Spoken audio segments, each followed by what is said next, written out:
Olá amigos, sejam bem-vindos a mais um vídeo do meu canal. Eu sou o Lucas Knaip e vamos falar sobre a Nations League. A Espanha vence a França por 5-4, placar folclórico, mas a Espanha consegue essa vitória que, a meu ver, tipo assim, ela é uma demonstração, né, de superioridade tática do Luis de la Fuente contra o Deschamps, né, que não sai da seleção francesa. É aquele negócio, né? O cara ganhou a primeira Copa da França desde 1998, então existe aquele negócio de gratidão, ele virou um grande herói, já era um herói como futebolista porque esteve na conquista como jogador, né, da Copa de 98, e agora a gente tem isso, né, dele ter sido campeão como técnico também, mas não quer dizer que ele se torne um grande técnico. Ele pode não atrapalhar tanto quanto um Southgate da vida, pode não atrapalhar tanto quanto era o Fernando Santos lá em Portugal, mas ele não é uma qualidade, né? E eu acho assim, a França consegue diminuir o vexame, ela consegue ali no final das contas até lutar por um empate, que chama muita atenção, mas de qualquer jeito, né? Ela chegou a estar perdendo esse jogo por 5-1, isso é muito feio, né? Para a seleção que eles têm.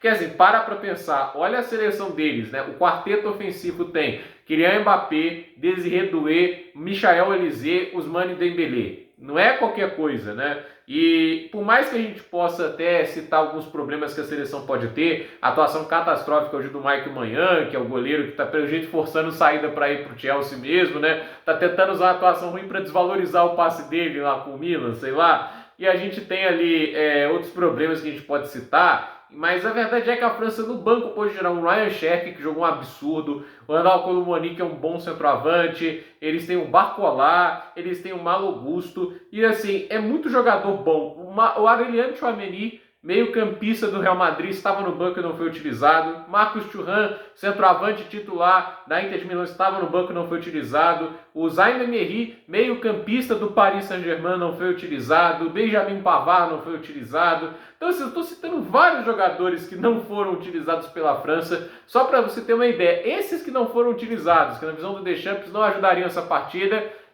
estão ali disponíveis, entende? É o nível dos jogadores. Esses bancos são melhores do que muitos titulares, até mesmo em seleções de primeiro patamar. A França está nesse nível, eu não acho que ela possa se contentar com o Deschamps, porque ele vem sendo o freio dessa seleção já faz tempo, não é de hoje, né? E olhando assim para o jogo, a gente tem primeiro o gol do Nico Williams e depois o Mikel Merino fazendo o segundo, né? Um espaço muito de tempo, os 22 e os 25, o Oyarzabal fazendo as duas assistências, jogador muito subestimado. Aí começa o segundo tempo, é gol de pênalti do Yamal, vem o Pedri e o Nico Williams dando assistência, 4-0. O jogo tava um vareio. Aí vem o Mbappé desconta de pênalti, mas pouco tempo depois vem o Lamine Yamal e marca o segundo dele no jogo, né? Aí começa a reação com as substituições que ele faz, né? Porque ele colocou o Cherki, colocou o Barcola, o Gusto, depois colocou o Lucas Hernandes e o Colomoni, e aí a gente tem o Cherki diminuindo com a assistência do Mbappé, teve o gol contra do Vivian,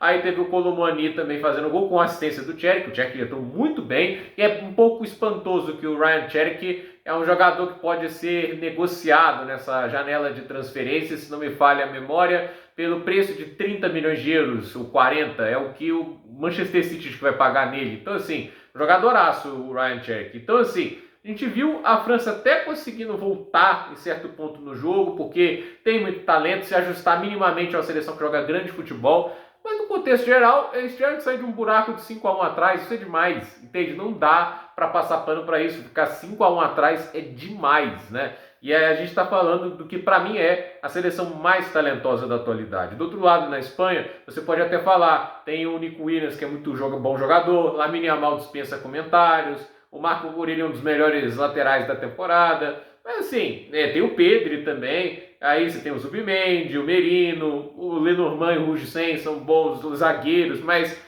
você começa a olhar, por exemplo, aí você vai para o banco da Espanha, né? Você tem ali até alguns jogadores legais, o Gavi veio do banco, né? Mas se você olha para os que não foram utilizados, né? Tipo, você tem ali um Isco que é de uma geração passada, Yeremi Pino, Mingueza, tem bons nomes também, Fermin Lopes, né? O Paulo Barça, também tem o Álvaro Morata, Davi Raya, entende?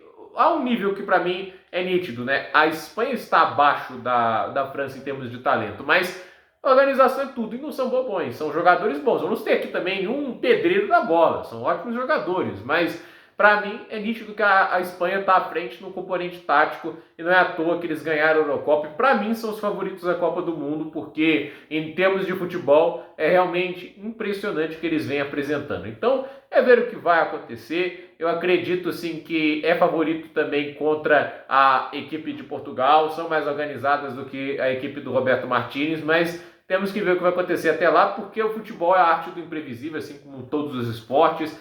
Se comprova o favoritismo dentro de campo. Não adianta você ser o favorito, chegar lá com toda a pompa, aí na hora de jogar não conseguir converter o favoritismo em resultado. Então, a ver o que vai acontecer. Mas para a França eu digo, né? Querem ganhar a Copa do Mundo? É melhor trazer um técnico melhor, porque eu acho que o Deschamps tem um teto que ele já alcançou e não é um dos mais altos. Por mais que o elenco seja muito bom, eu acho que assim, tem um limite para tudo que ele consegue fazer quando não há organização tática. E está muito nítido hoje assim que só pelo talento não vai. Até porque existem outras seleções talentosas e elas conseguem unir mais o talento e a tática do que a França vem fazendo. Então, gente, por esse vídeo é isso. Dúvida nos comentários, deixe seu like, se inscreva no canal, compartilhe esse vídeo e até o próximo vídeo.